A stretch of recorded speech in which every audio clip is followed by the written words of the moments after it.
El salario mínimo en Colombia para el 2025. Hay mucho que analizar. Empezaremos con la propuesta de la SU. Pero antes, un poco de contexto. Claro. El exministro Bonilla sugirió un aumento basado en la inflación, un 6.2%. Hablamos de unos 80.600 pesos más. Y Bolívar, el director de Prosperidad Social, propuso un poco más, ¿no? 6.5%. Serían 84.500 pesos. Con eso, el mínimo quedaría en 1.384.500 pesos. Sí, y ahí es donde la SUKI entra y la cosa se pone interesante. Fabio Arias, su presidente, ha dicho que un acuerdo con las empresas, puede ser difícil.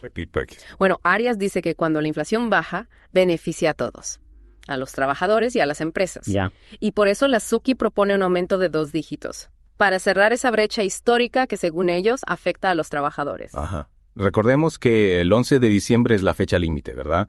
Para que empresarios y sindicatos presenten sus propuestas para el 2025. Exacto. Y Arias, en esa presentación, va a proponer formalmente ese aumento de 2 dígitos. Dice que se ajusta a la realidad económica. Arias también ha criticado al Banco de la República, ¿no? Por mantener las tasas de interés altas. ¿Cómo ves eso? ¿Influye en la negociación? Claro que influye. El Banco de la República juega un papel clave en la economía y sus decisiones sobre las tasas de interés afectan la inflación. Y eso al final afecta al poder adquisitivo de la gente. Claro.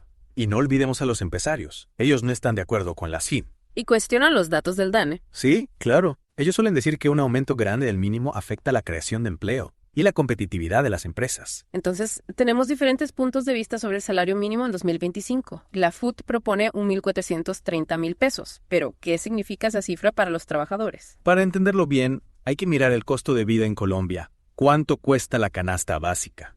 ¿Cuánto gasta una familia en vivienda, transporte, servicios? Esos datos nos dirán si la propuesta de la SUT realmente cubre las necesidades básicas. Es un tema complejo, sin duda. Complejo. Y no podemos olvidar el impacto en la economía. Un aumento muy grande puede, disparar los precios. Y eso perjudicaría a los mismos trabajadores. Claro, es un equilibrio difícil. Si los precios suben más que los salarios, al final la gente pierde poder adquisitivo, aunque haya aumento. Exacto. Hay que mirar la economía en general. ¿Cómo está creciendo Colombia?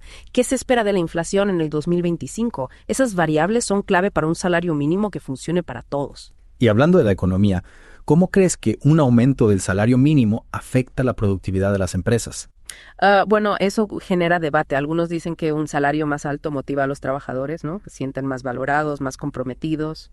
Pero otros dirían que las empresas, al tener que pagar más, podrían reducir personal o invertir menos en, por ejemplo, innovación. Sí. Hay diferentes perspectivas. Lo ideal sería un punto medio, ¿no?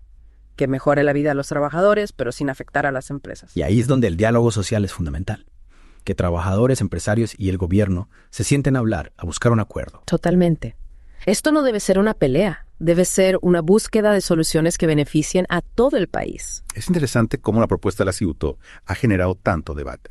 Hay quienes la apoyan totalmente y quienes la rechazan de plano. Es normal, ¿no? Es un tema sensible. Lo importante es que el debate sea respetuoso, constructivo, con argumentos sólidos, con datos. Y más allá de las cifras, creo que hay que pensar en lo que significa el salario mínimo.